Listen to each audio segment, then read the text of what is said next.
Seigneur, merci pour ta grâce. Seigneur, merci pour ce moment béni, ce temps extraordinaire que tu nous accordes, Seigneur, de nous tenir, Seigneur, à la brèche, Seigneur, et de prier pour nos familles, nos églises, Seigneur, les nations dans lesquelles tu nous as envoyés. Père, nous te rendons grâce, Seigneur. Merci pour l'exaucement à nos prières. Au nom de Jésus. Bien-aimés, nous allons continuer de prier dans le livre de Luc chapitre 10 au verset 19, la Bible dit, voici, je vous ai donné le pouvoir de marcher sur les serpents et sur les scorpions et sur toute la puissance de l'ennemi et rien ne pourra vous nuire. Gloire à Jésus. Hier, je partageais avec vous que j'ai reçu dans mon cœur que nous devons prier, n'est-ce pas, et chasser tout esprit, disons, qui provoque le recommencement, qui fait en sorte que les gens se retrouvent en train de recommencer une chose qu'ils avaient déjà faite, une chose qu'ils avaient déjà accomplie.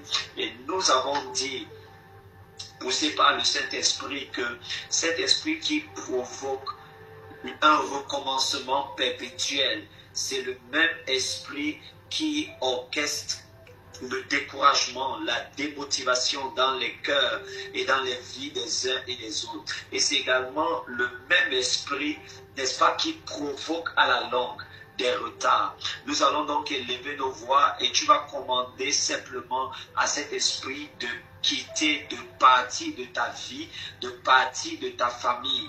Et tu as sûrement identifié les domaines et les aspects de ta vie ou de ta famille dans lesquels cet esprit opère. Et tu vas commander à cet esprit de quitter, de lâcher et de partir. La Bible dit que le Seigneur nous a donné l'autorité de marcher sur les serpents et sur les scorpions.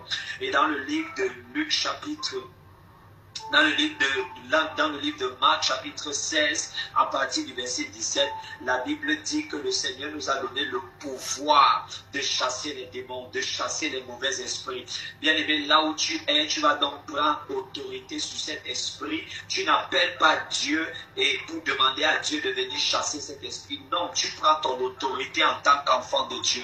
Parce que la Bible dit que le Seigneur nous a donné l'autorité et le pouvoir sur les démons, les mauvais esprits, et sur toutes les puissances de l'ennemi.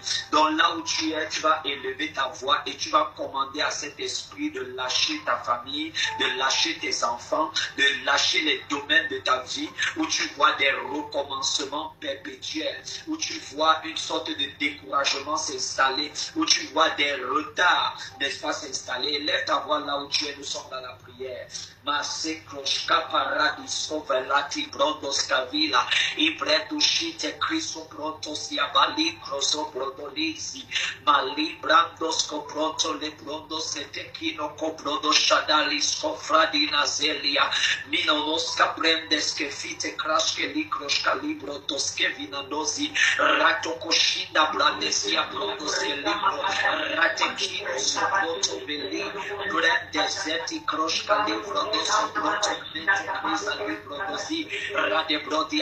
au nom puissant de Jésus. Seigneur, merci pour le nom de Jésus-Christ. La Bible déclare que tu nous as donné le nom de Jésus et que c'est le nom au-dessus duquel, Seigneur, c'est le nom à la mention duquel, Seigneur, tout genou fléchisse dans les cieux, sur la terre et même sous la terre. Seigneur, au nom puissant de Jésus, je prends maintenant autorité sur tout esprit, Seigneur, méchant qui provoque, Seigneur, les recommencements. Au nom de Jésus, je prends autorité sur toi, esprit méchant, esprit maléfique, qui dans les maisons, dans les familles, orchestre des recommencements. Au nom de Jésus, tu es lié. Au nom puissant de Jésus, je te lie. Au nom de Jésus-Christ, je te lie. Au nom de Jésus, et je brise ton pouvoir sur les maisons, sur les familles. Je brise ton pouvoir. Au nom puissant de Jésus, et je te chasse de ces maisons. Je te chasse de cette vie, je te chasse de cette famille bien-aimée. Lève ta voix et prie. Chali, brada, zeko, bagalita,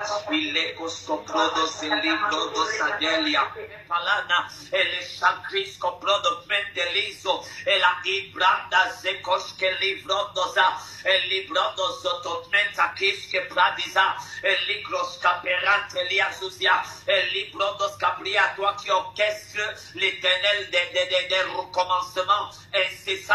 Au nom puissant de Jésus, nous neutralisons ton pouvoir. Nous neutralisons tes capacités. Au nom puissant de Jésus-Christ, toi qui orchestres le découragement dans les cœurs et dans les vies, au nom de Jésus, nous sommes remplis du Saint-Esprit. Alléluia.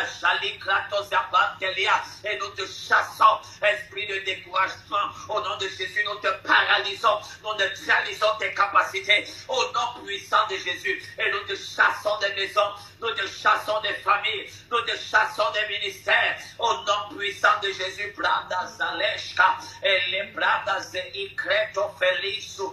Imam Bredele Kokopaliso. Sur ta famille. Au nom de Jésus.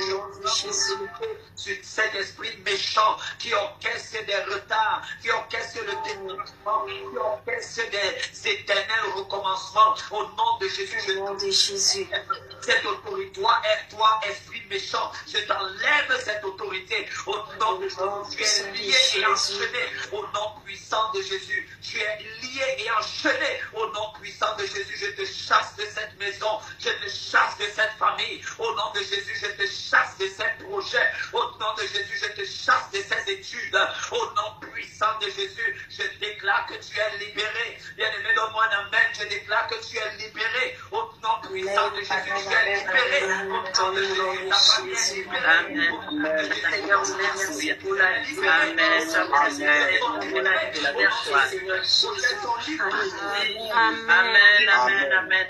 Bien-aimé, nous de prier et nous allons nous lever contre toutes sortes et toutes formes d'opposition dans les familles, dans les foyers, dans les églises, dans les affaires. Bien-aimé, tu peux avoir reçu de Dieu une idée avec laquelle le Seigneur a prévu, n'est pas accompli des choses extraordinaires à travers toi. Mais c'est important de savoir que lorsque l'Éternel donne une parole, l'une des personnes qui vient toujours s'opposer à la parole que l'Éternel a donnée, c'est l'ennemi. Nous avons donc la responsabilité de nous lever contre toutes sortes et toutes formes d'opposition. À quoi est-ce que l'ennemi s'oppose? L'ennemi s'oppose à l'accomplissement de ta destinée. L'ennemi s'oppose à la manifestation de la volonté parfaite de Dieu dans ta vie, dans ta famille et dans les vies de tes enfants. Nous allons donc prier et tu vas élever ta voix, élève ta voix maintenant. La Bible déclare que trois choses parlent à notre faveur, l'esprit, l'eau et le sang.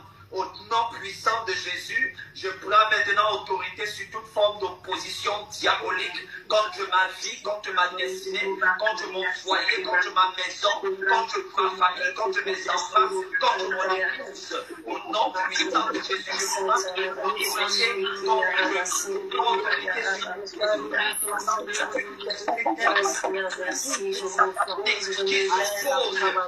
l'accomplissement de ma destinée.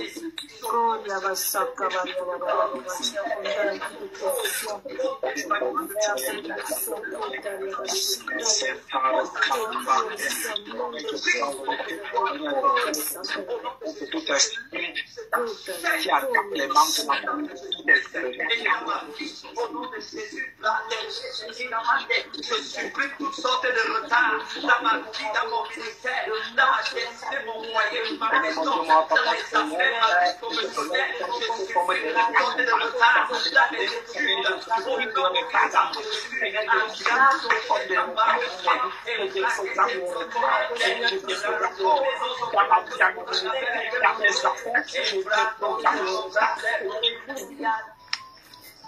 au nom puissant de Jésus-Christ. Amen. Amen. Bien-aimé, lève ta voix et commence à rendre grâce à Dieu pour l'exaucement de prière. Il Élève ta voix ce soir et commence à dire merci au Seigneur pour l'exaucement de tes prières. Élève ta voix, dis merci au Seigneur. Élève ta voix, dis merci au Seigneur. Élève ta voix, dis merci au Seigneur. Élève ta voix, dis merci au Seigneur. Élève ta voix, dis merci au Seigneur. Élève ta voix, dis merci au Seigneur. Merci Seigneur. Seigneur, merci pour l'exaucement. Seigneur, merci pour l'exaucement. Seigneur, merci pour l'exaucement. Seigneur, merci pour l'exaucement. Seigneur, merci pour l'exaucement. Seigneur, merci pour l'exaucement. Seigneur, merci pour l'exaucement. Merci Père. Au nom puissant de Jésus. Est-ce que je peux avoir un amen? Amen. Amen. Amen. Nous allons continuer de prier. Bien-aimés, lorsqu'on commence à prier, c'est très important de connaître et de comprendre que l'une des choses qui rend la prière efficace, c'est la foi. Amen. Et l'un des reproches que Jésus a fait à ses disciples n'était pas le manque de foi, mais était l'incrédulité. Il y a une différence entre le manque de foi et l'incrédulité. L'incrédulité est le fait que la foi de quelqu'un fonctionne à l'envers. Ça signifie qu'au lieu que cette personne croie en ce que Dieu dit, cette personne se retrouve plutôt en train de croire en ce que Dieu n'a pas dit. Donc, l'une des choses qui provoque l'exaucement dans nos prières, c'est le fait que pendant que nous prions, nous soyons capables de relâcher notre foi. Et le moyen le plus facile et le plus aisé de relâcher sa foi dans la prière, c'est de prendre conscience de l'amour de Dieu en tant que Père. C'est la raison pour laquelle dans le livre de Matthieu, le chapitre 6, Jésus a dit, voici comment vous allez prier. Notre Père qui est aux cieux. Le mot Père signifie notre source. Et l'un des domaines pour lequel je souhaiterais que nous continuions de prier, c'est le domaine des affaires et des finances. L'ennemi s'oppose tellement aux enfants de Dieu dans ce domaine que certaines personnes ont été amenées à croire que Dieu était d'accord avec le fait que les enfants de Dieu ne vivent pas dans l'abondance. Bien-aimés, vous allez vous rendre compte et constater que parmi les différentes paraboles de la Bible, 16 paraboles de la Bible parlent de l'argent, des ressources et des finances. Et vous allez vous rendre compte que l'un des domaines dans lequel il y a beaucoup de tensions en ce qui concerne les enfants de Dieu ou certains enfants de Dieu, c'est le fait de ne pas avoir accès aux ressources. Des fois, le Seigneur met de bonnes idées dans les cœurs des uns et des autres. Il y a plusieurs personnes ici qui veulent réaliser de grandes choses pour Dieu. Ceux-là qui veulent créer les orphelinats, ceux-là qui veulent pouvoir construire des églises, ceux-là qui veulent pouvoir organiser des croisades. Il y a plusieurs personnes ici sous le son de ma voix qui veulent faire de grandes choses pour Dieu. D'ailleurs, la Bible dit que lorsque le Seigneur est en train de parler de la cupidité et de la richesse, il reproche aux gens le fait qu'ils ne veulent pas être riches pour Dieu. Ça signifie que Dieu est d'accord pour que nous soyons riches pour lui. Être riche pour Dieu, c'est d'accepter de devenir un intendant pour le royaume de Dieu. C'est-à-dire d'accepter.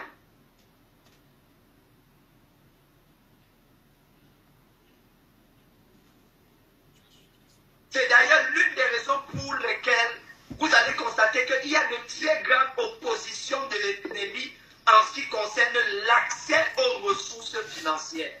Écoutez-moi bien. Vous devez traiter la pauvreté, le manque, avec la même énergie avec laquelle vous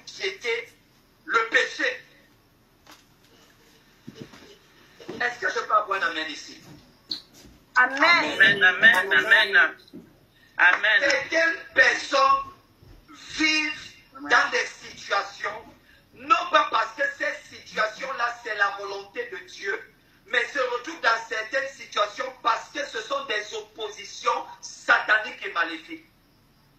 Est-ce que vous savez qu'il y a des situations d'entêtement qui sont des oppositions diaboliques? Et le Saint-Esprit met dans mon cœur que nous devons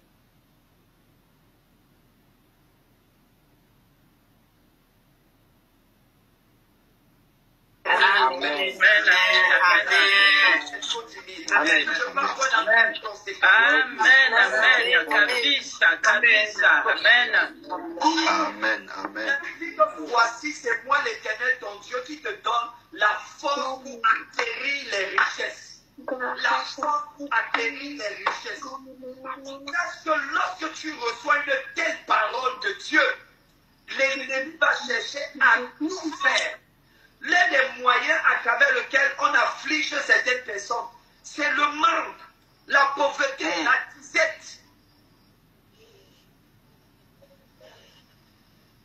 Je peux te dire quelque chose.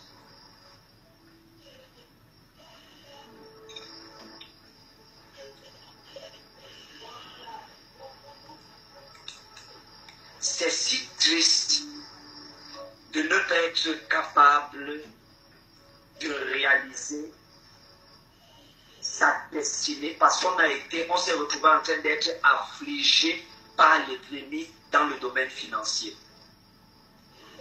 Même lorsque le Seigneur te donne une parole claire en ce qui concerne, oh merci Père, en ce qui concerne un projet ou en ce qui concerne le domaine des affaires, tu as la responsabilité de te tenir dans la prière jusqu'à la manifestation de ce que Dieu t'a promis ou de ce que Dieu t'a annoncé.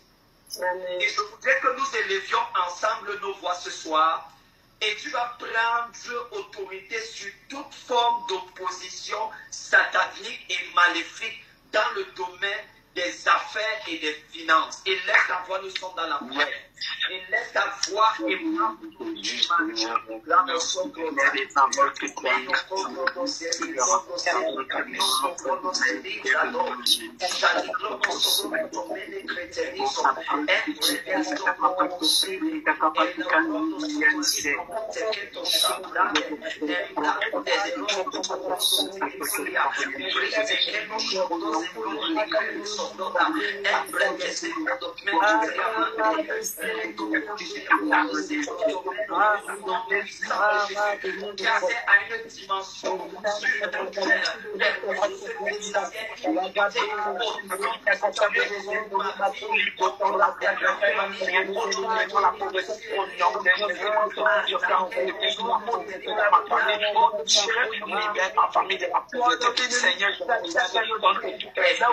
c'est important que lorsque vous priez, ne vous abstenez pas d'écouter pendant que vous priez. Ne vous abstenez pas d'écouter pendant que vous êtes en train de prier. Nous avons reçu l'enseignement selon lequel lorsque nous commençons à prier, il y a quelqu'un qui décroche le téléphone de l'autre côté. Alléluia. L'apôtre Paul a dit que nous parlerons les langues des hommes, nous parlerons également les langues des anges.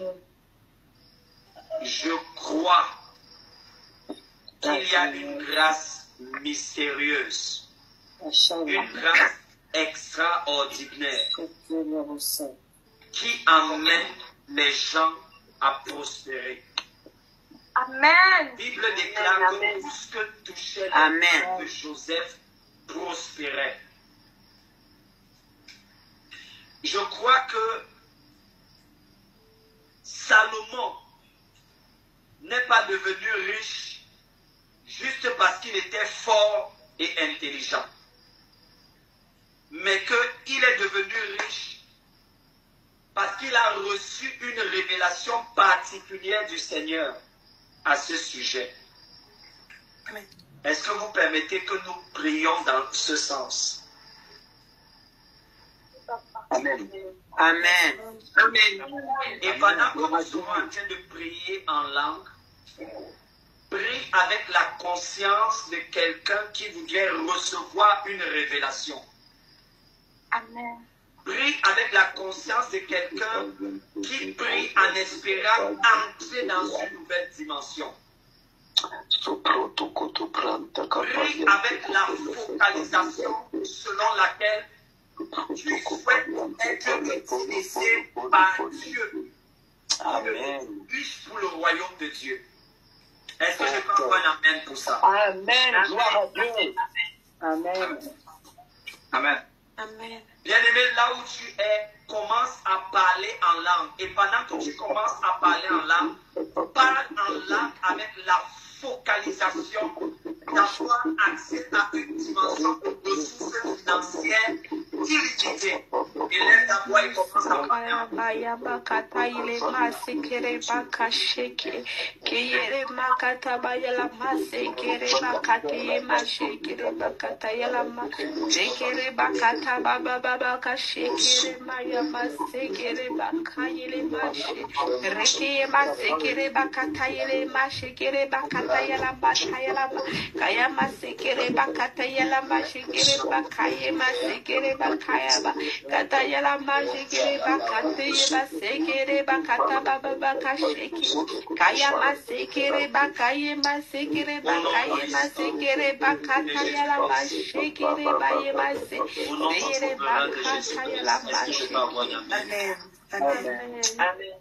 Allons dans le livre de Genèse, je vais vous montrer quelque chose et nous allons continuer de prier. S'il te plaît, reste dans une atmosphère de prière.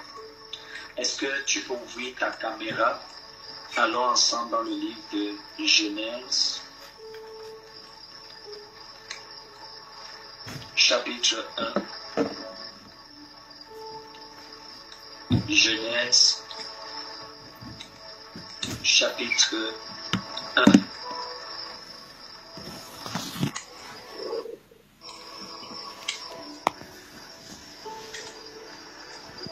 Pourquoi devez-vous parler en langue? Bien-aimé, je voudrais que tu gardes une focalisation particulière. Garde ton esprit ouvert. Comme quelqu'un qui attend, qui s'attend de recevoir quelque chose de Dieu. Garde ton esprit ouvert. Là où tu es, si tu peux être dans une atmosphère calme, unique et sereine. Comme quelqu'un qui veut recevoir quelque chose de Dieu. Genèse, chapitre 1. Pourquoi devons-nous parler en langue? Merci Père. Genèse, chapitre 1. Pourquoi devons-nous parler en langue?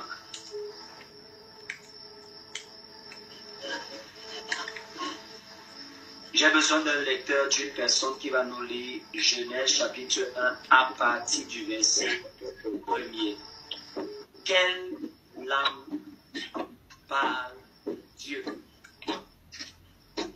Quelle est la langue que Dieu parle? Quelle est la langue que Dieu parle? J'ai besoin d'un lecteur ou d'une lectrice. Genèse chapitre 1er. Nous lisons à partir du verset 1er. Oui. Genèse chapitre 1, verset 1.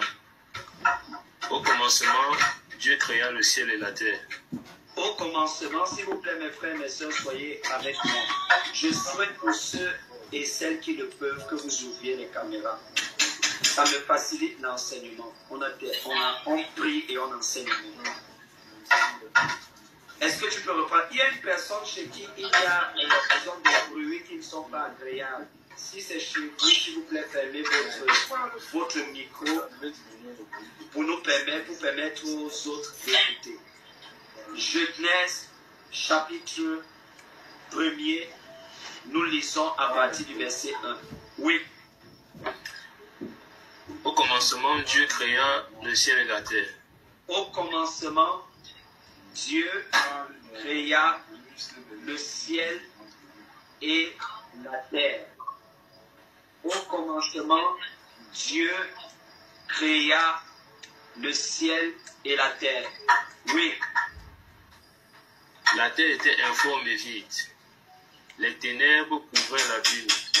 Il te lit de façon méthodique. Au commencement, Dieu créa le ciel et la terre. La Bible dit que la terre était informe et vide. Soyez avec moi. La terre était informe et vide. Oui. Les ténèbres couvraient l'abîme. Les ténèbres couvraient la surface de la terre. L'abîme, oui, l'abîme, oui. Et l'Esprit de Dieu se mouvait au-dessus des eaux. La Bible dit, et l'Esprit de Dieu se mouvait au-dessus des eaux. Oui. Dieu dit. Attendez. Donc, si nous voulons, nous souhaitons comprendre quelle est la raison pour laquelle nous devons parler en langue, nous devons commencer par rentrer dans le jardin d'Éden et nous allons décrypter les toutes premières fois que Dieu lui-même il a parlé. Pour voir ce que le parler en langue est capable de nous apporter, mes frères et mes soeurs, soyez avec moi s'il vous plaît.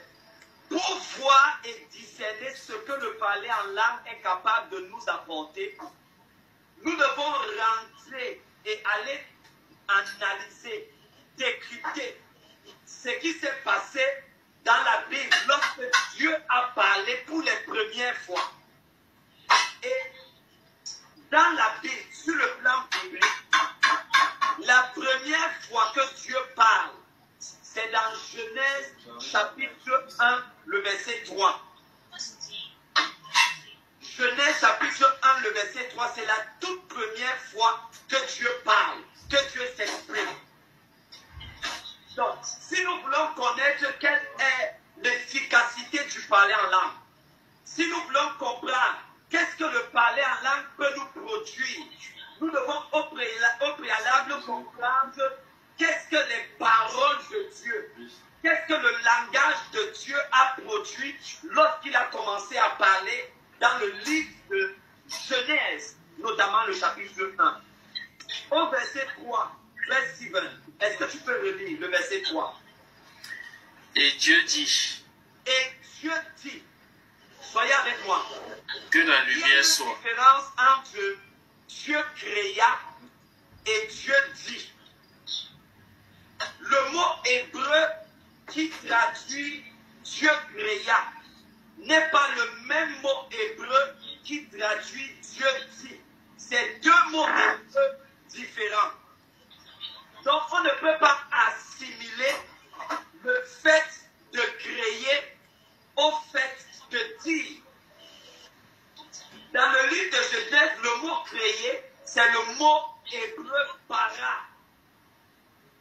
Donc quand la Bible dit Dieu créa, c'est écrit Dieu para. Est-ce que nous sommes toujours ensemble? Or, Amen. Lorsque nous lisons le verset 3e, au verset 3 de Genèse chapitre 1, la Bible ne dit pas que Dieu créa. La Bible dit Dieu dit. Ça signifie qu'il y a une différence entre le verbe créer et le verbe dire, ou alors le verbe parler. Est-ce que je peux avoir un amen? Amen. Amen. Oh, est-ce que mes frères et mes soeurs sont ici ou ils sont en train de s'envoler? Amen.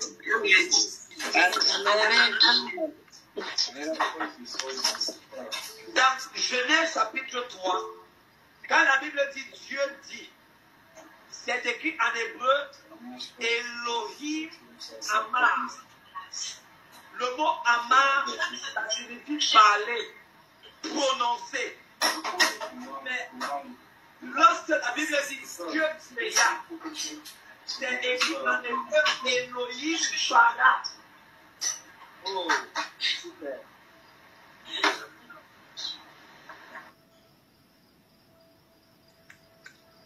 Elohim bara. Bara signifie créer, former. Donc, la toute première fois que Dieu parle, je dis dans le contexte de la Bible, je reprends bien dans le contexte de la Bible. Je ne dis pas que la toute première fois que Dieu a parlé, parce que c'est important que vous sachiez que la toute première création n'était pas dans Genèse chapitre 1. Dans Genèse chapitre 1, ce n'est pas la toute première création. Frère Steven, lis un peu Genèse 1, verset 1. Et je vais expliquer pourquoi est-ce que ce n'était pas la première création. Oui.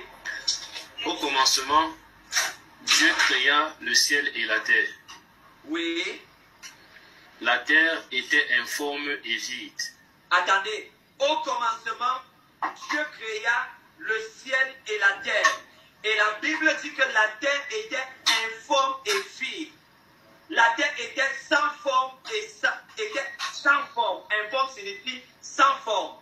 Est-ce que vous savez que ces deux versets, si on ne les comprend pas bien, c'est comme s'ils se contredisent. C'est ça. Parce que le verset, la première partie du verset dit que au commencement, Dieu créa. Et je vous ai dit que le mot créer, c'est le mot hébreu bara. Et bara signifie former, façonner. Donner une forme, façonner. Mais comment est-ce que la Bible dit que au commencement, Dieu a créé le ciel et la terre? Donc Dieu a façonné le ciel et la terre. Comment est-ce que Dieu a façonné le ciel et la terre? Mais le verset 2 dit que la terre était sans forme. Or, si la Bible dit au verset 1 que Dieu a façonné la terre, façonner signifie donner une forme. Est-ce que quelqu'un est ici? Façonner signifie donner une forme. Donc si la Bible dit que Dieu a créé, Dieu a façonné, ça signifie que Dieu a donné une forme. Ça c'est le verset 1. Mais le verset 2 dit que la terre était informe et vide. Ça signifie que entre le verset 1 et le verset 2, il y a eu quelque chose. Est-ce que mes frères... Amen. Et au verset 2, la Bible dit que la terre n'était que chaos. Parce que quand la Bible dit que la terre était informe et vide, la Bible dit dans les textes originaux que la terre était dans le chaos, c'est-à-dire, c'est le mot hébreu tohu pohu, c'est-à-dire le chaos et le désordre. Or, Dieu ne peut pas créer quelque chose et la chose est dans le désordre. Parce que le mot créer signifie donner une forme, donc mettre un ordre.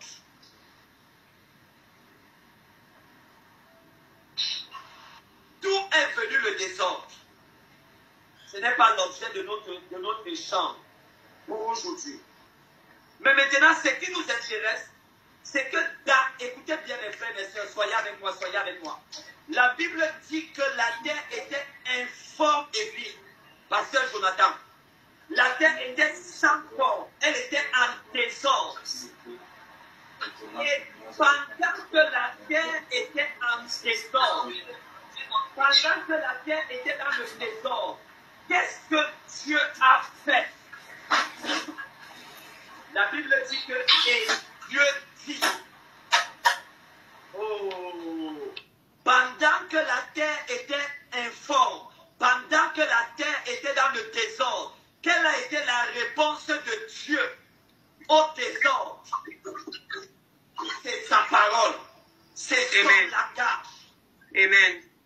Ça veut dire que lorsque nous commençons à parler en langue, celui qui parle en langue doit avoir la conscience selon laquelle, en parlant en langue, il est capable d'arranger des choses qui étaient en désordre. Il est capable de mettre de l'ordre dans des situations situation qui était en désordre. Amen. Quand je parle en langue, je commence à ordonner les choses. Alléluia. À organiser les choses. Je commence à donner aux choses une nouvelle programmation. Alléluia. Je commence à discipliner, à réorganiser les choses. Yes. Donc le parler en langue est un ensemble de codes spirituels qui me permettent de réorganiser les choses, les situations et même les personnes. Amen. La Bible dit que la terre était informe et vide. Donc il y avait le désordre. Ça veut dire que s'il y a le désordre dans une famille, s'il y a le désordre dans une vie, s'il y a le désordre dans un corps, qu'est-ce que j'appelle désordre? Le désordre est un dysfonctionnement. Ça signifie que les choses ne fonctionnent plus selon l'ordre dans lequel elles ont été créées. La maladie est un dysfonctionnement du corps. Lorsque quelqu'un est malade, ça signifie que son corps ne fonctionne plus normalement. Parce que Dieu n'a pas créé le corps pour être malade. Si le corps est malade, ça signifie qu'il y a un dysfonctionnement.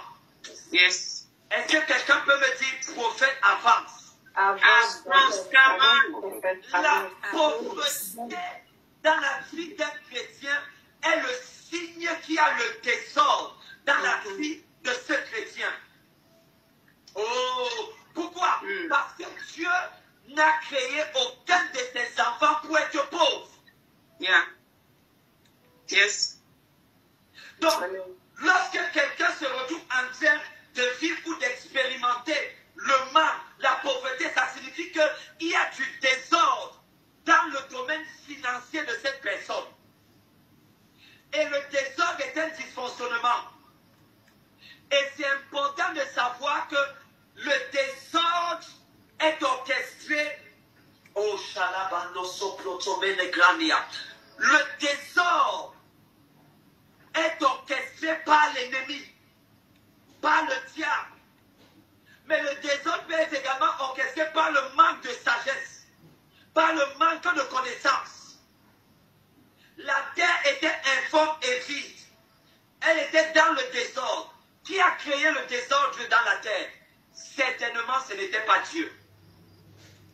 Qui a créé le désordre dans tes finances? Oh, est-ce que vous me permettez de parler dans ce domaine? Oh, est-ce que vous me permettez de parler dans ce domaine? Qui a créé le désordre dans ce domaine de ta vie que sont les finances? Ce n'est certainement pas la volonté de Dieu. Oh, Yamana Grana Ziamante. Ce n'est certainement pas la volonté de Dieu que tu te retrouves en train d'expérimenter, par exemple, le manque.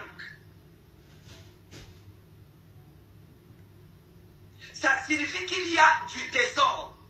Et qu'est-ce que Dieu a fait lorsqu'il a découvert qu'il y avait du désordre sur la terre? La Bible dit que et Dieu dit. Amen. Ça veut dire que pour résoudre le problème de désordre, Dieu a parlé. Quand je parle donc en langue, je mets des codes spirituels qui permettent de réorganiser certains domaines de ma vie. Oh, je parle à moi-même. Quand je commence à parler en langue, je suis en train de mettre des codes, des algorithmes spirituels qui permettent de reprogrammer certains aspects de ma vie, certains aspects de ma famille, certains domaines de mon ministère, certains domaines de mes affaires. Donc quand je commence à parler là, je ne suis pas juste en train de mettre des sons ou des sonorités inutiles.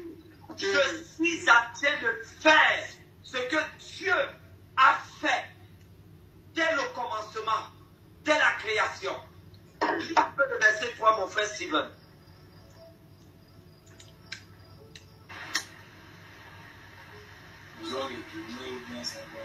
Verset 3. Dieu dit que la lumière soit et la lumière fut. Et Dieu dit que la lumière soit et la lumière fut. Oh, soyez avec moi. Je vais donner quelque chose d'exceptionnel ici. Et Dieu dit que la lumière soit. Et la lumière fut. Au verset 3, le verset 3 n'est pas en train de dire que Dieu a créé la lumière. Dieu n'a pas créé la lumière au verset 3. La Bible dit au verset 3 que Dieu dit que la lumière soit et la lumière fut. Ça signifie que la lumière existait avant le verset 3. Amen. Amen. Oh, je suis en train de vous amener quelque part. Non, je vous amène certainement quelque part. Ça signifie que la lumière existait avant le verset 3. Il ne crée pas la lumière au verset 3. Parce qu'il dit que la lumière soit. Et la lumière fut. Avant de parler de la lumière, je vais vous montrer qu'il y a un problème dans ce verset. Qui a vu le problème qu'il y a dans le verset 3? Oh mon Dieu.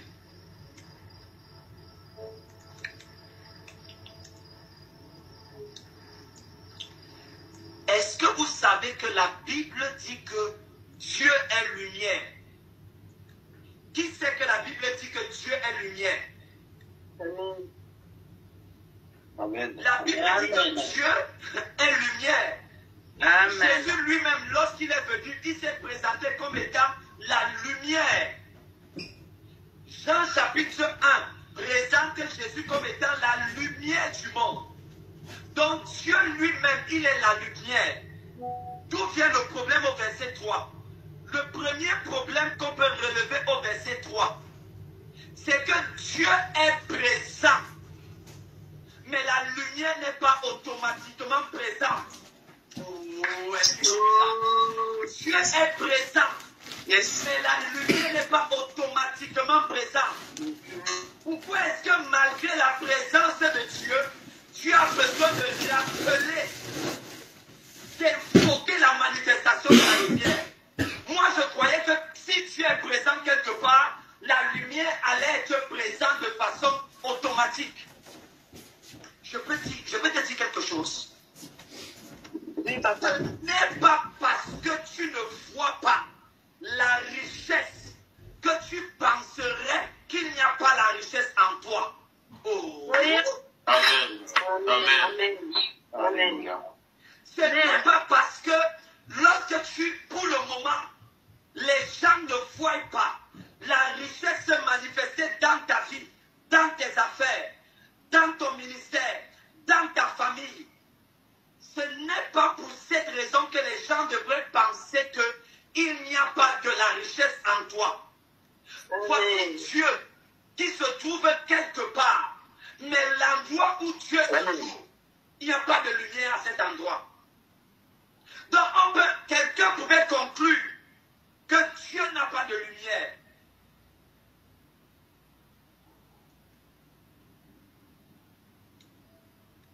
Mais ici, nous pouvons constater que la lumière habitait en Dieu.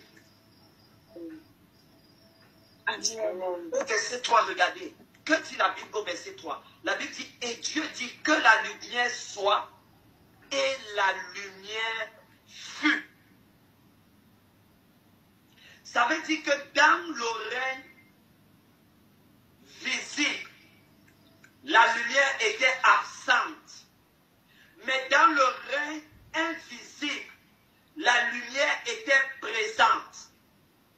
Donc Dieu utilise la parole, le langage, pour transférer la lumière du règne invisible pour le règne visible. Yes, yes, yes, yes. Donc, quand je parle en langue, je dois parler en langue avec la conscience selon laquelle le parler en langue me permet, est l'instrument qui me permet de transférer les choses du règne invisible pour le règne visible.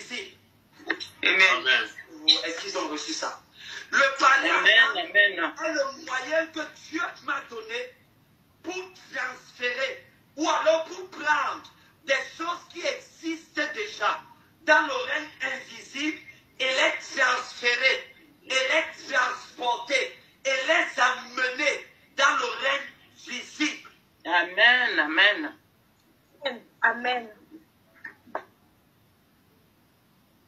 C'est pourquoi la Bible dit qu'il appelle à l'existence des choses qui n'existaient pas. Mais en réalité, la vraie traduction de ce verset, c'est qu'il appelle dans le domaine du visible les choses qui n'existaient pas dans le règne du visible. Mais ces choses-là étaient déjà dans le domaine de l'invisible. Donc Dieu ne crée pas la lumière ici, mais il transfère la lumière du règne invisible pour le règne visible. Donc, Pasteur John, quand je veux prendre quelque chose qui existe déjà dans le règne invisible pour amener cette chose-là dans le règne visible, quel est l'instrument que j'utilise? Le parler en langue. Et Amen. Je veux prendre la guérison qui existe déjà dans le règne invisible pour que cette guérison se manifeste dans le règne visible. Quel est l'instrument que j'utilise? Le parler en langue. Parce que hier, le Saint-Esprit nous a enseigné que le parler en langue est un code, c'est un codage. C'est un codage spirituel.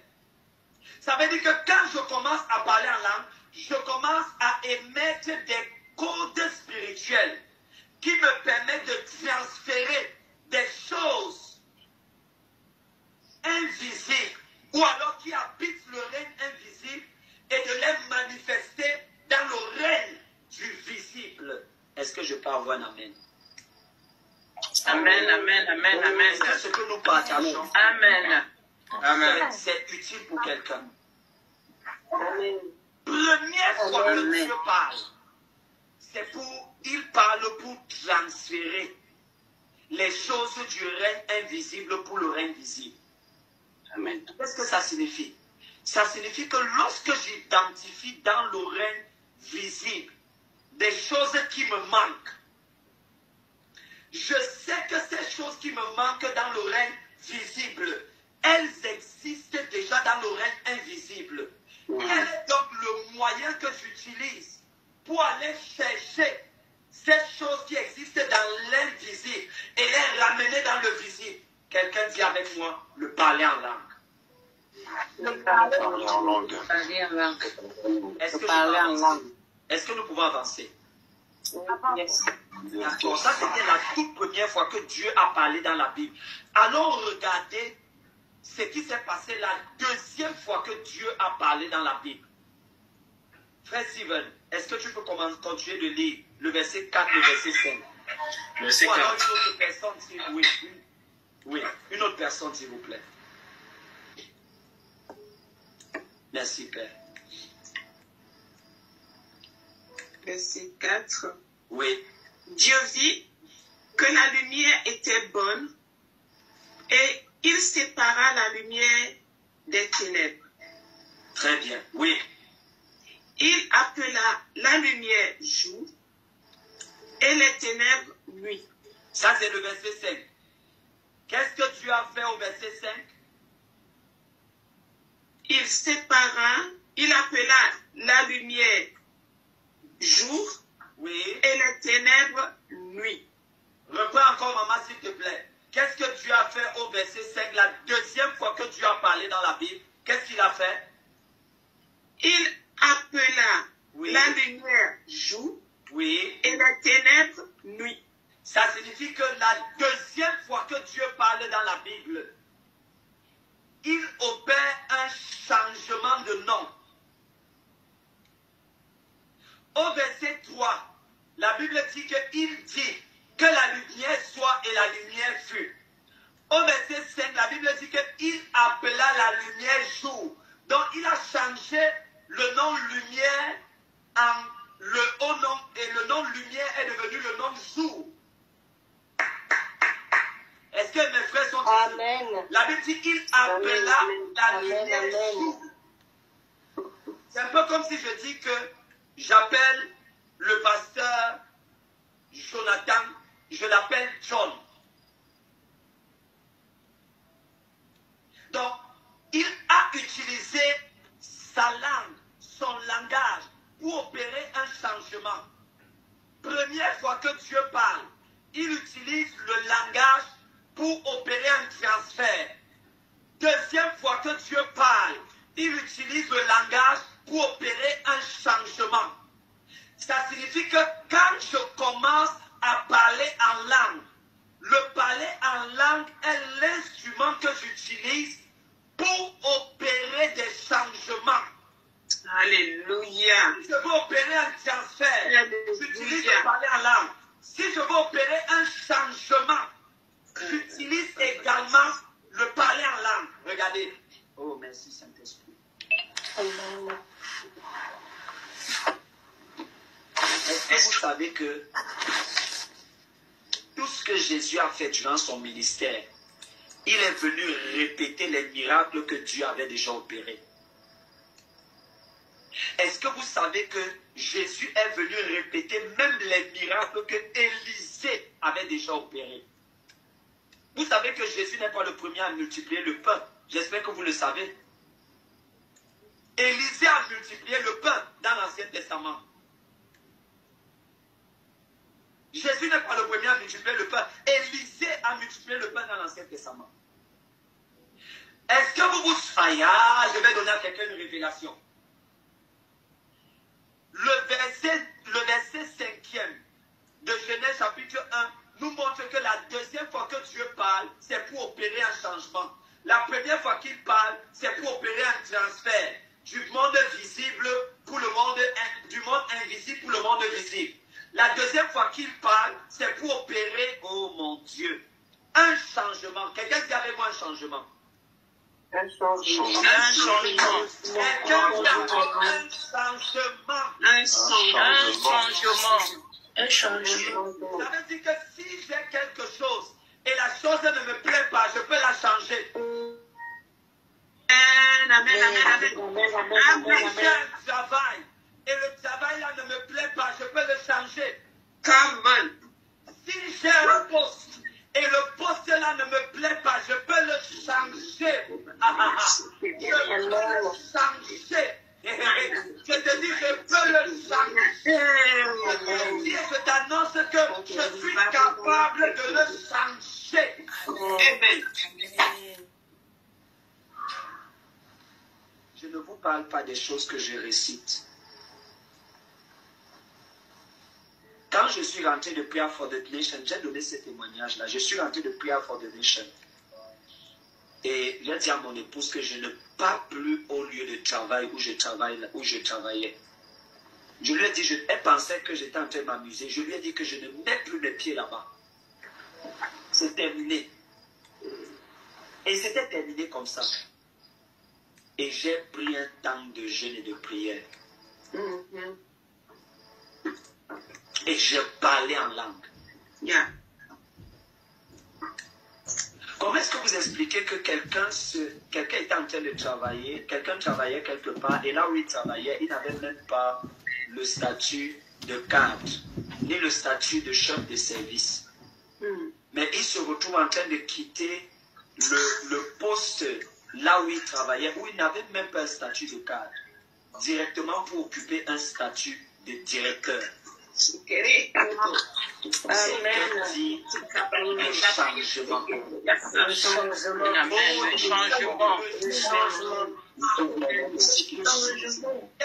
Lorsque tu veux voir des changements s'opérer dans ta vie ou dans certains domaines de ta vie, parle en langue, parle abondamment en langue. Amen. Oh, Jésus va dire quelque chose. Pasteur John, Jésus dit que je ne fais que ce que je vois mon Père faire. Est-ce que vous savez que Jésus va répéter la même chose que Dieu a faite dans Genèse chapitre 1, le verset 5. Jésus va répéter la même même chose dans Jean chapitre 2. Dans Jean chapitre 2. Qu'est-ce qui se passe dans Jean chapitre 2?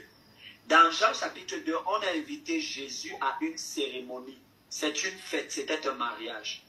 Et quand Jésus arrive à cette cérémonie avec ses disciples, la Bible dit que le vin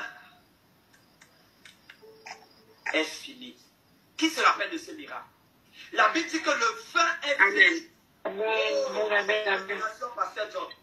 La Bible dit que le vin est fini. Et, oh, Shalaba, Ambrodo, Zélia, écoutez bien, écoutez attentivement.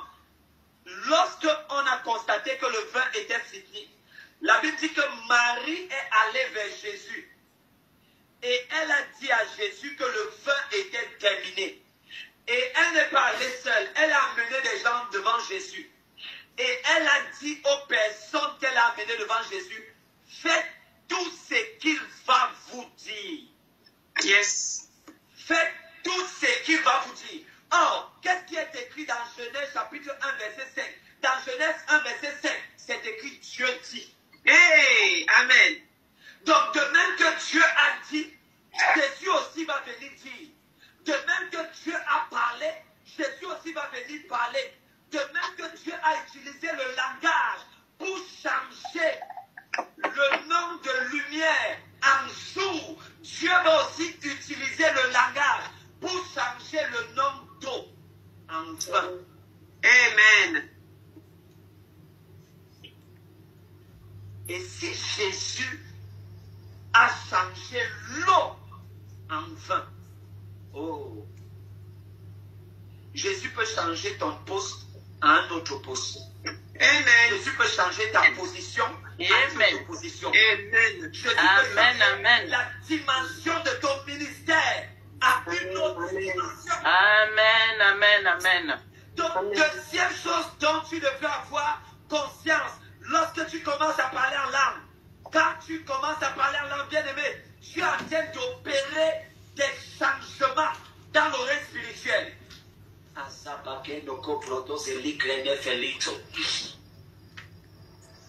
Je peux vous dire quelque chose? Oui. Hier, je vous ai annoncé que le Saint-Esprit a mis dans mon cœur que nous devons prier contre les esprits. Nous devons chasser les esprits qui orchestrent, qui amènent les gens à faire des choses de façon répétitive. Et que ce sont les mêmes esprits qui créent le découragement. Et que ce sont les mêmes esprits qui créent le retard. Mais est-ce que je peux vous annoncer une bonne nouvelle? Yes.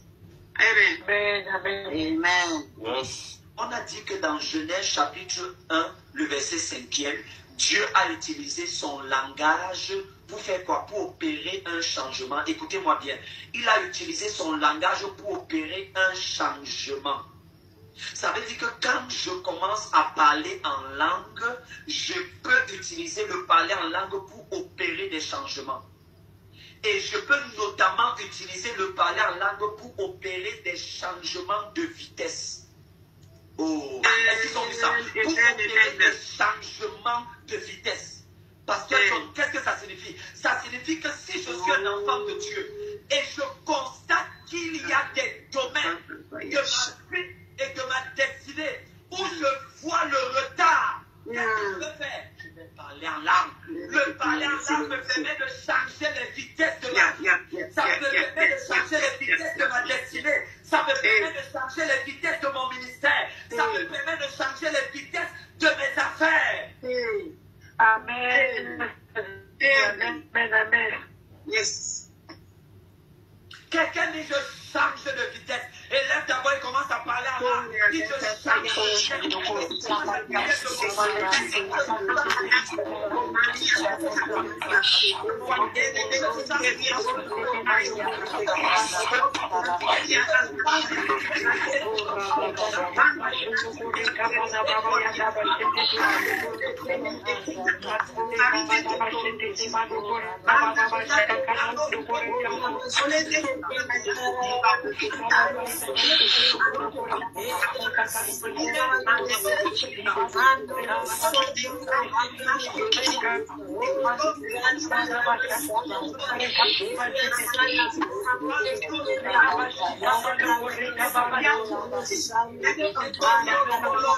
Chapitre 5.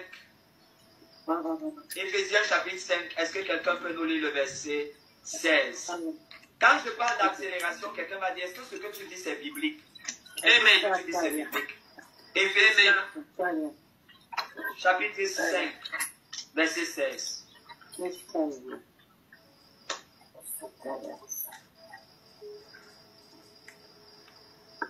Est-ce que quelqu'un peut nous lire cela? Éphésiens 5, verset 16. Mettez à profit les occasions qui se présentent à vous, car nous vivons des jours mauvais. Je continue. Très bien. Est-ce qu'on peut lire cela dans une autre version? Éphésiens chapitre 5.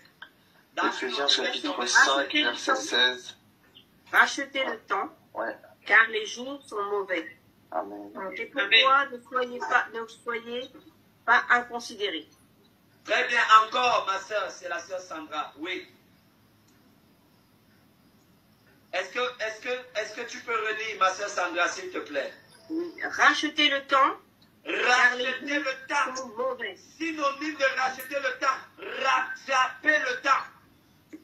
Rattraper le temps. Écoutez, il n'y a aucun verset dans la Bible qui a été placé au hasard. Le Seigneur savait que l'ennemi allait essayer d'orchestrer des retards dans les vies des uns et des autres. Regardez, la Bible dit rachetez le temps, car les jours sont mauvais. Comment est-ce que je rachète le temps? N'oubliez pas que dans Joël chapitre 2, le verset 27, la Bible dit que je vais vous remplacer les années comme dévorer les sauterelles, la Amen. peu importe les retards que l'ennemi a orchestrés dans ta vie, ta destinée, tes finances, ton ministère ou même tes études. Dieu a une technologie qui te permet de rattraper ces années. Quelqu'un qui peut parler en langue. Alléluia. Alléluia. Amen. Parler en langue. Oh.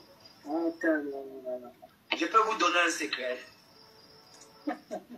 Amen. Quand tu parles beaucoup en langue, quand tu parles beaucoup en langue, tu es capable d'avoir une maturité. Ok, je vais dire cela autrement. Un enfant de Dieu qui a 5 ans de foi et qui a pris l'habitude de parler abondamment en langue, il est capable d'avoir une maturité spirituelle qui est supérieure à quelqu'un qui a déjà 20 ans de foi ou 20 ans de marche avec le Seigneur et qui ne peut pas en langue au même niveau. Moi, ça c'est maintenant mon témoignage personnel. L'une des choses l'une des choses qui m'a fait et qui continue de me faire progresser avec le Seigneur, 95%, je ne dis même pas plus de langage, plus de 96% de mes moments de prière, c'est en langue.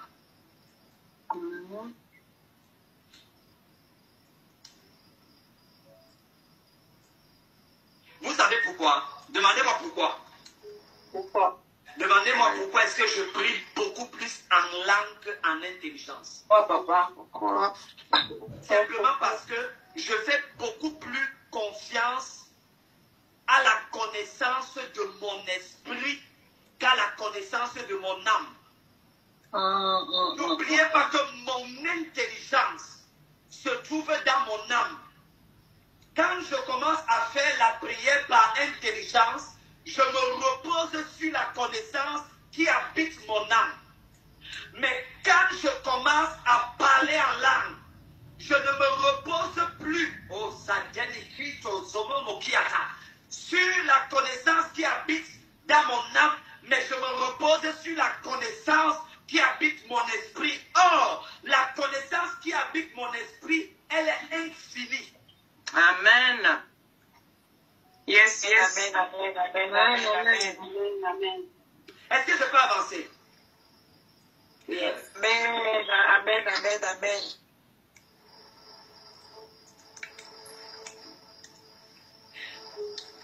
Ne prenez pas au mot ce que je vais dire maintenant, mais prenez le fond et l'esprit de ce que je vais dire.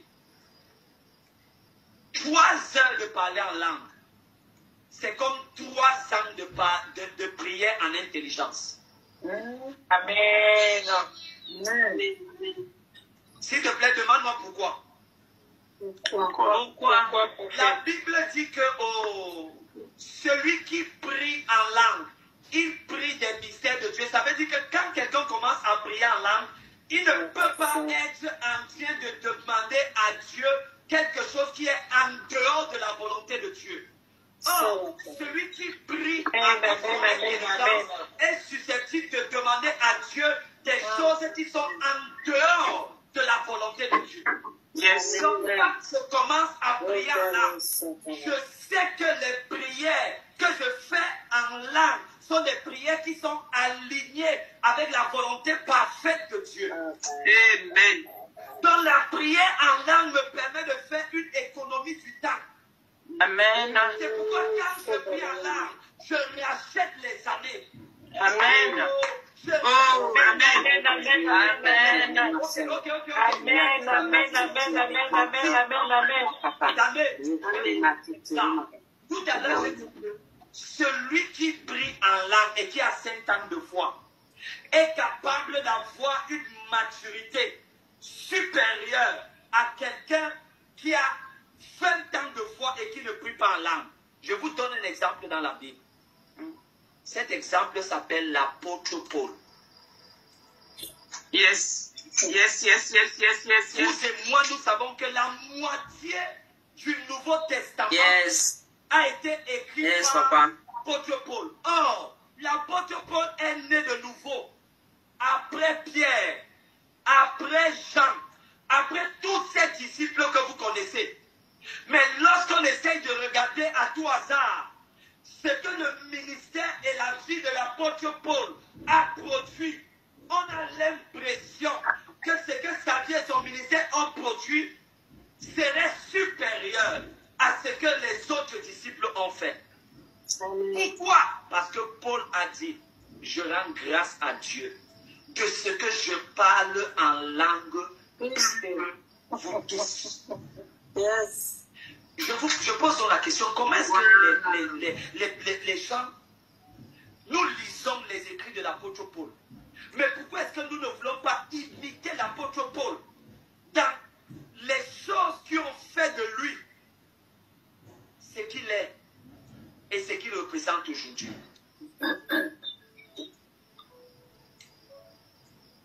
Peut-être vous êtes sous le son de ma voix et vous avez l'impression que dans plusieurs domaines et dans plusieurs aspects de vos vies, il n'y a que des retards. Écoutez, j'ai un secret à partager avec vous. Prenez une retraite et choisissez de parler abondamment en langue. Vous allez rattraper des années. Amen, amen, amen, amen, amen, amen, amen, amen. Amen. Oh. Amen. L'application qui te permet d'économiser le temps. D'économiser le temps. D'économiser le temps. Je vous donne une dernière révélation. Et le prophète Azaël est déjà là. Je crois qu'il va prier pour vous. Et peut-être le Saint-Esprit va le conduire à rendre ministère prophétique. Est-ce que vous êtes ici? Amen. Amen, amen, amen. Amen. Amen. Wow. Wow. Je vais vous donner une révélation choquante. N'oubliez pas que tout ce que nous sommes en train de dire, nous le tirons de ce que Dieu a commencé à faire depuis le livre de Genèse. Allons ensemble dans Genèse, chapitre 1, le verset 27.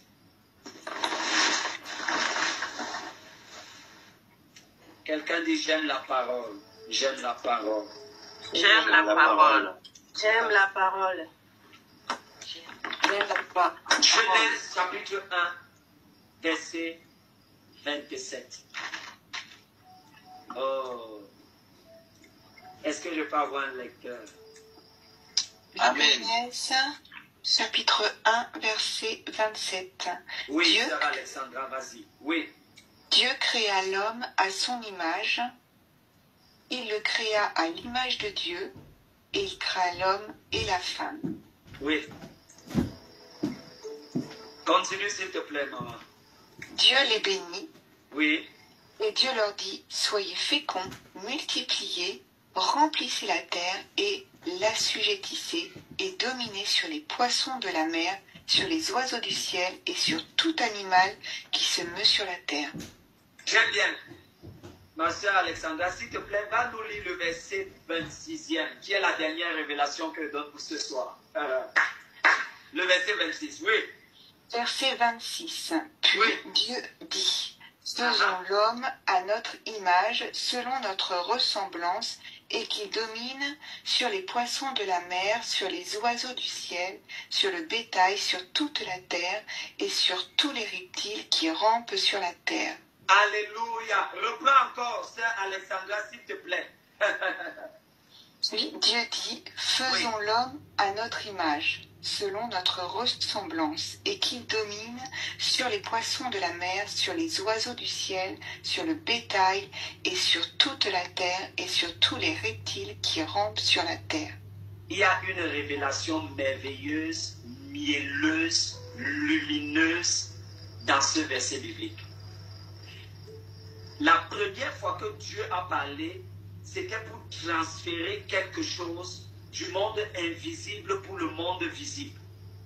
La deuxième fois que Dieu a parlé, c'était pour changer quelque chose. Et cette fois-ci, au verset 26, Dieu ne parle plus pour transférer quelque chose. Dieu ne parle plus pour changer quelque chose. Dieu parle maintenant pour s'accorder et pour coopérer pour un projet. Ils ne savent pas où je les amène. Dieu parle dans ce verset pour s'accorder, pour coopérer, afin de faire naître un projet. Je vais relire le verset 26e. La Bible dit au verset 26, puis Dieu dit, faisons l'homme à notre image. Non, je vais le plus. Faisons l'homme. Regardez, Dieu dit, faisons l'homme. Est-ce que vous avez vu le temps de conjugaison? Faisons l'homme. Dieu ne dit pas, la Bible ne dit pas que Dieu fit l'homme. La Bible dit qu'il a dit, faisons l'homme. Il dit, faisons l'homme, ça signifie qu'il est en train de chercher l'accord de d'autres entités. Quelqu'un dit avec moi, l'accord de d'autres entités. L'accord de d'autres entités. Quelqu'un dit l'accord de d'autres entités. L'accord de d'autres entités. Écoute ce que je veux dire. Il y a des choses que tu ne peux pas faire, que tu ne peux pas accomplir et réaliser sur la terre sans avoir l'accord de d'autres entités. Amen. Come on. Je vais entrer en profondeur. La Bible dit, puis Dieu dit, faisons-le. Est-ce que vous avez vu que pour les autres choses, la Bible dit simplement, Dieu dit. Dieu dit. Mais pour ce projet particulier, la Bible ne dit pas que Dieu dit. La Bible dit que Dieu dit, faisons. Et Donc il y a des choses, Ayama Grada Lisomodo Brodos Yama, pour que certaines choses paraissent, pour que certaines choses se manifestent, il y a des activités spirituelles avec lesquelles tu dois t'accorder, avec lesquelles tu dois coopérer. Amen. Certains anges et certains hommes sont les gouvernants de certaines choses, sont les administrateurs de certaines choses. C'est ce que j'ai enseigné hier. Ce que j'ai enseigné hier, c'était tiré du livre d'Apocalypse, chapitre 20 au verset 4e, où la Bible dit, Jean l'apôtre dit qu'il a vu des vieillards, des personnes assises sur plusieurs trônes. Il y a des hommes, il y a des anges, il y a des entités spirituelles qui sont les administrateurs de certaines choses. Est-ce que vous me donnez la permission d'avancer un tout petit peu? Amen, amen, amen. Avance, papa. Est-ce que vous savez que sur chaque territoire, Pasteur John, s'il te plaît, écoute-moi, je te parle maintenant de façon prophétique.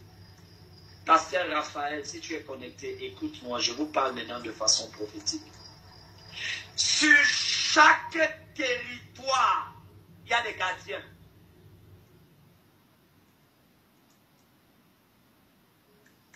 Dans chaque ville, il y a des gardiens. Dans chaque quartier, il y a des gardiens. Dans chaque famille, il y a des gardiens. Kabisa, kabisa. Dans chaque nation, dans chaque pays, il y a des gardiens. Et il y a des choses que tu ne peux pas faire. Dans certaines familles, dans certaines villes, dans certaines nations, dans certains pays, dans certains quartiers, si soit tu ne renverses pas le gardien.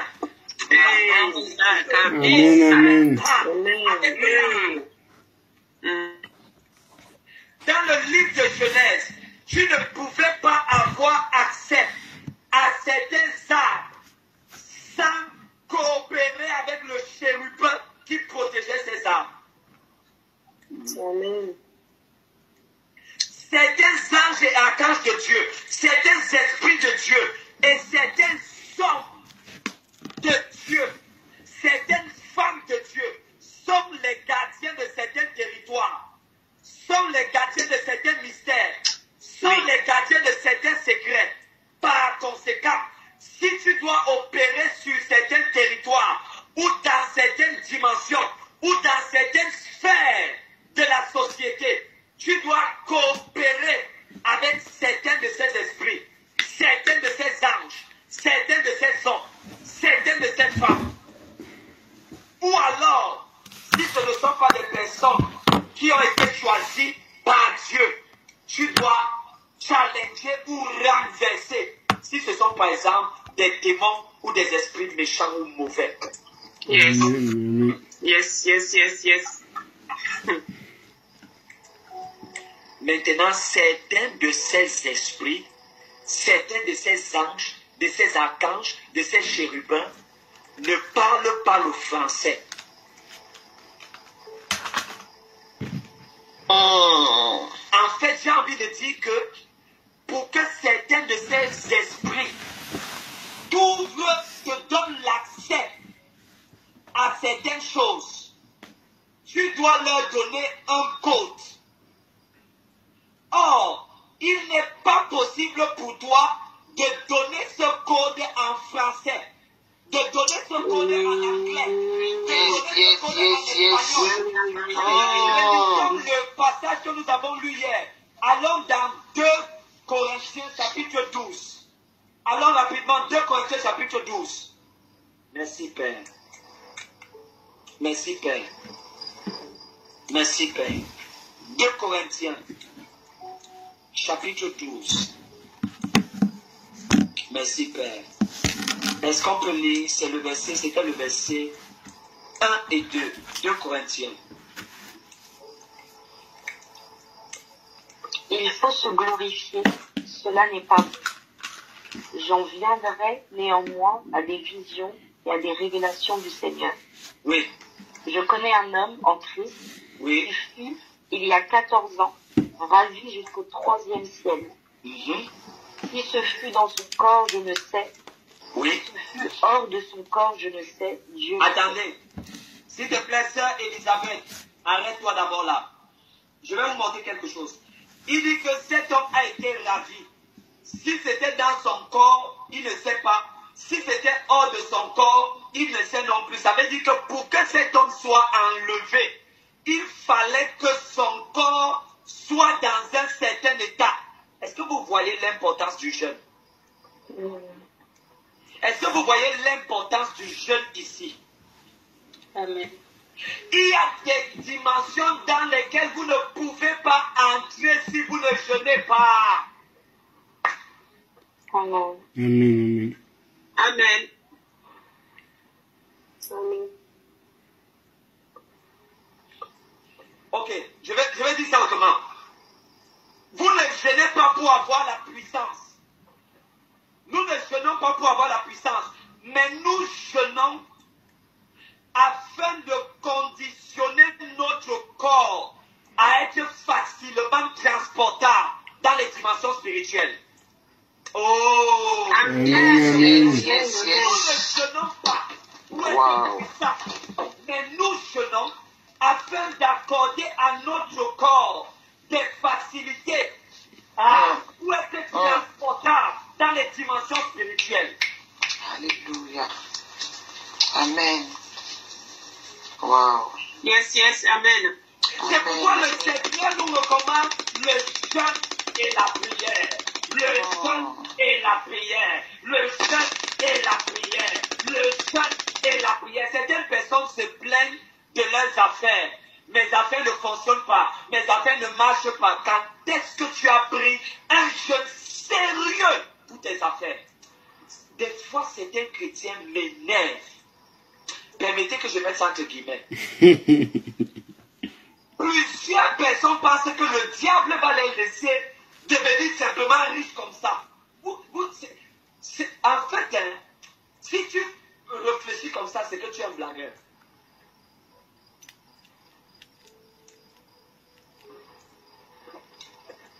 Il y a des dimensions spirituelles dans lesquelles tu ne peux pas entrer. Tu ne peux pas te retrouver à moins de passer par le jeûne et la prière.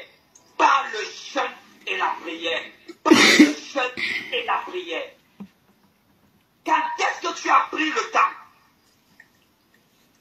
pour jeûner et prier pour ta carrière professionnelle? Pour jeûner et prier pour tes affaires. Pour jeûner et prier pour ton ministère. Oh, homme de Dieu, impose-moi les mains. Homme de Dieu, il y a des... Regarde, ça c'est... Oh, Chaleke Volosomane. Il y a des choses spirituelles qui sont transférables par l'imposition de main. Mais il y a d'autres choses spirituelles qui sont transférables par les voyages divins. Oh, amen. Terminons, Sœur Elisabeth, terminons la lecture de ce texte. Oh, merci Jésus. Je reprends le verset 2. Oui. Je connais un homme en Christ qui fut, il y a 14 ans, ravi jusqu'au 3e ciel. Si ce fut dans son corps, je ne sais. Si ce fut hors de son corps, je ne sais. Dieu le sait. Et je sais que cet homme, si ce fut dans son corps ou sans son corps, je ne sais, Dieu le sait, fut enlevé dans le paradis et qu'il entendit des paroles ineffables qu'il n'est pas permis à un homme d'exprimer. Soulignez ça dans vos Bibles si vous n'avez pas souligné ça hier. Il dit que cet homme a entendu des paroles ineffables qu'il n'est pas permis à un homme de prononcer.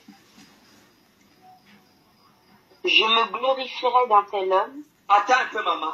Il a entendu des paroles ineffables qu'il n'est pas permis de prononcer. Ça signifie qu'il y a des codes qui ne peuvent pas être établis avec le français, avec l'anglais, avec les langues qu'on retrouve ici sur la terre. Parce que ce sont des codes spirituels. Quand bien même tu essaierais de les prononcer ici sur la terre, les humains ne sauront pas à quoi est-ce que tu es en train de faire référence. Et Dieu dit, faisons l'homme à notre image. Je sors et je donne la parole au prophète Azaël.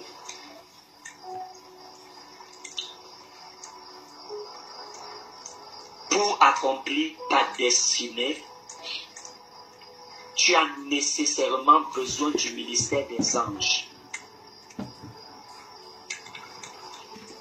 Et pour que le ministère des anges soit effectif dans ta vie, tu dois t'accorder avec eux. Maintenant, la question c'est comment est-ce que tu t'accordes avec les anges alors que tu ne parles pas leur langue? Ou alors que tu ne parles pas la langue de certains anges, la langue de certains, la langue de certaines entités spirituelles.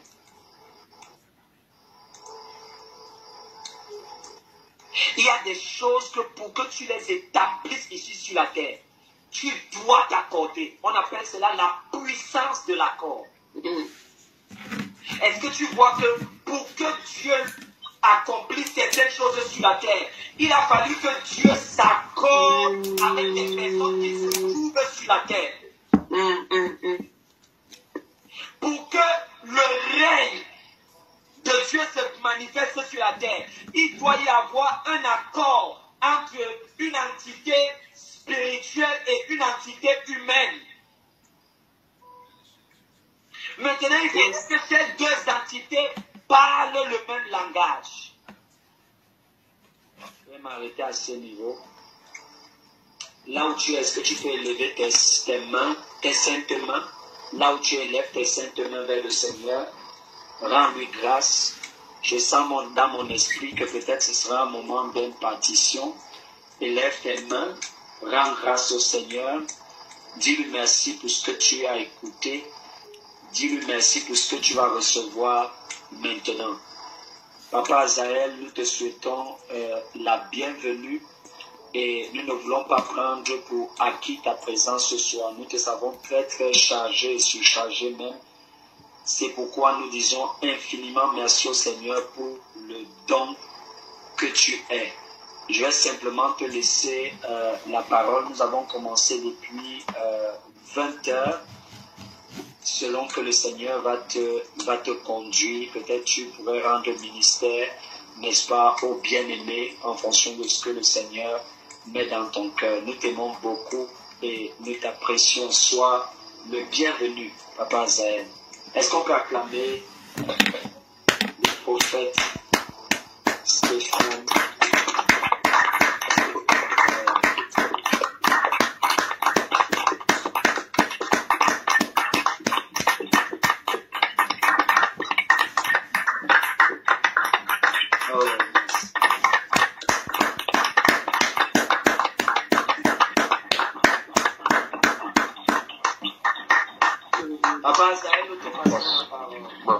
Bonsoir à tout le monde. Une fois de plus, je suis honoré d'être là ce soir. Papa Stéphane, s'il te plaît, tu me donnes quelques minutes. J'ai des soucis de réseau. J'aimerais que le réseau soit un peu mieux stable parce qu'à un moment, ça se coupe.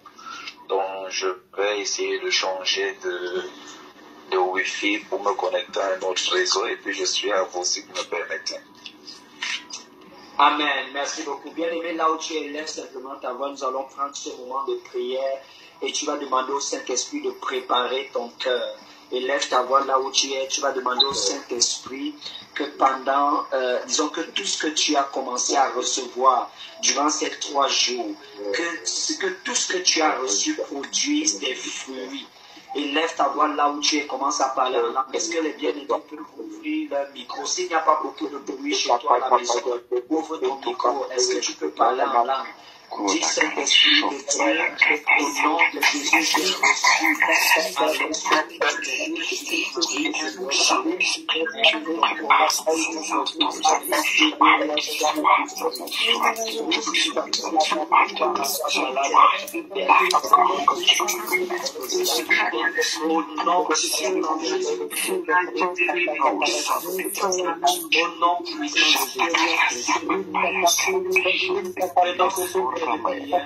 Prenons ce sujet de prière. Nous avons vu que la première fois que le Seigneur, que Dieu a parlé dans le livre de Genèse, le chapitre 1, le verset 3, c'était pour transférer quelque chose du règne visible, du règne invisible pour le règne visible. Tu vas donc, je ne sais pas quelle est la chose que tu souhaiterais voir apparaître dans le règne visible en ce qui concerne ta vie. Mais pendant que nous serons en train de parler en langue maintenant, tu vas te focaliser sur cette chose et tu vas la voir être transférée du règne invisible pour le règne visible. La Bible dit que Dieu dit que la lumière soit et la lumière fut. Et on a vu que la lumière qui ne se voyait pas à ce moment-là a commencé à se voir. Lève donc ta voix et commence à parler en langue. Prie pour qu'il y ait un transfert dans ta vie, un transfert dans le règne visible. Et lève ta voix, bien-aimé. Tu peux ouvrir ton micro et lève ta voix. Prie afin qu'il y ait des transferts divins. Qu'il y ait des transferts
N'oubliez pas, pendant que nous prions, gardez toujours votre esprit ouvert, disposé à écouter.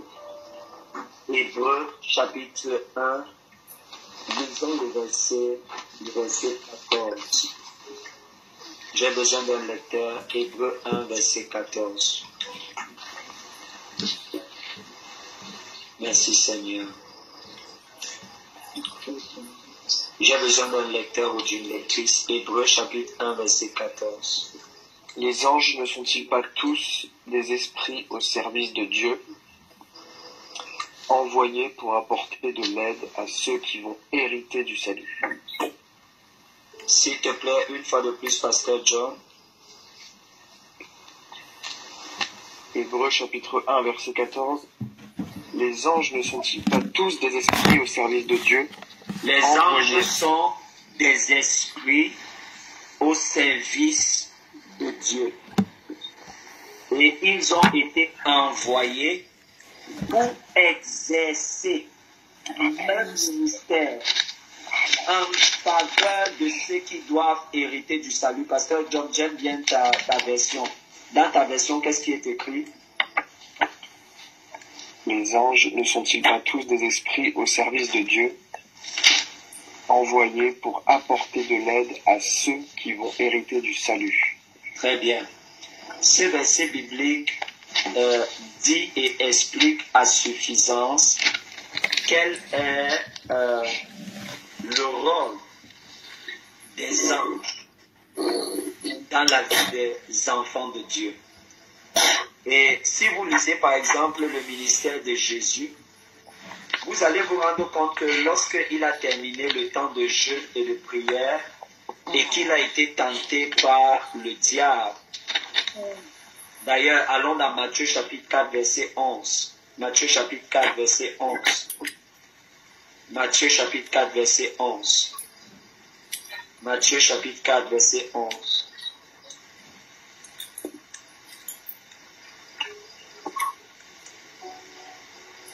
Est-ce que je peux avoir un lecteur, s'il vous plaît?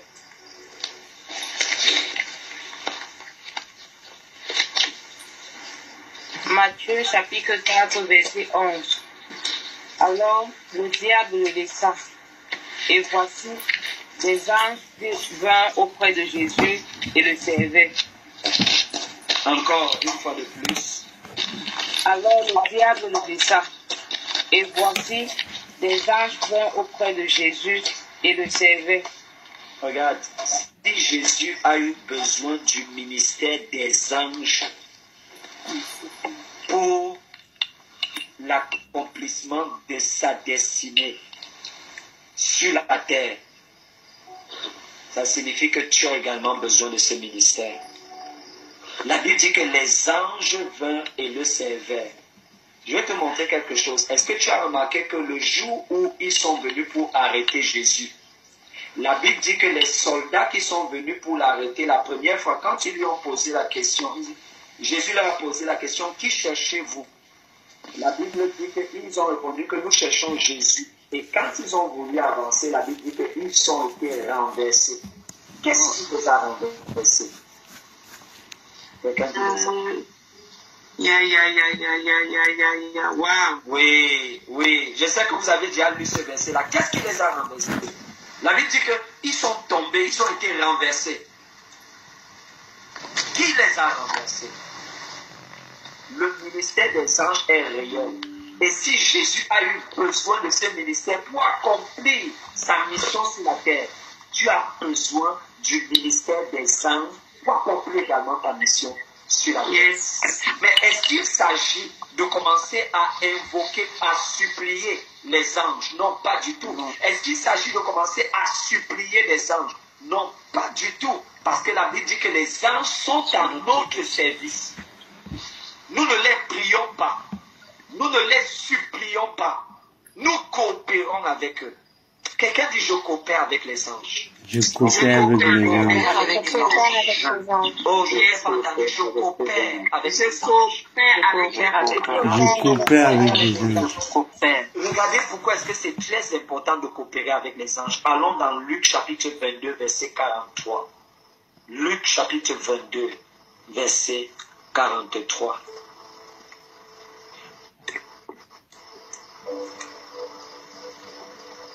Luc chapitre 22, verset. Est-ce que quelqu'un peut nous lire le verset 43? Alors, un ange lui apparut du ciel pour le fortifier. Encore, s'il vous plaît, ma soeur. Alors, un ange lui apparut du ciel pour le fortifier. Une dernière fois. Alors, un ange lui apparut du ciel pour le fortifier. Est-ce que vous pouvez voir l'effectivité du ministère des anges dans la mission de Jésus? La Bible dit, alors un ange lui apparut. J'ai une question, mes frères. J'ai une question. Pourquoi est-ce que Dieu ne l'a pas fortifié directement? Pourquoi la Bible ne dit pas que alors Dieu le fortifia? C'est parce que dans le royaume de Dieu, il y a un principe qui s'appelle également le principe de délégation. Et la Bible dit que les anges vinrent et le fortifièrent. Pendant que le prophète Azaël est déjà là connecté, lève ta voix. Dis Seigneur que le ministère des anges soit activé dans ma vie et dans ma destinée. Et lève ta voix et commence à parler en langue. Activé dans ma vie, dans ma destinée. Au nom de Jésus. Et lève ta voix, parle en langue. Active le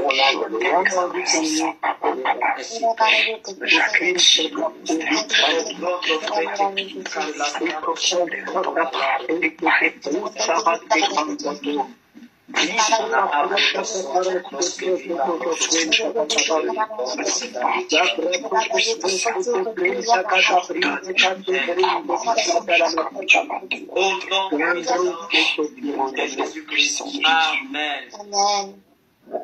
Amen, amen, amen, amen. Amen. Gloire à Jésus. Est-ce qu'on peut acclamer le Seigneur?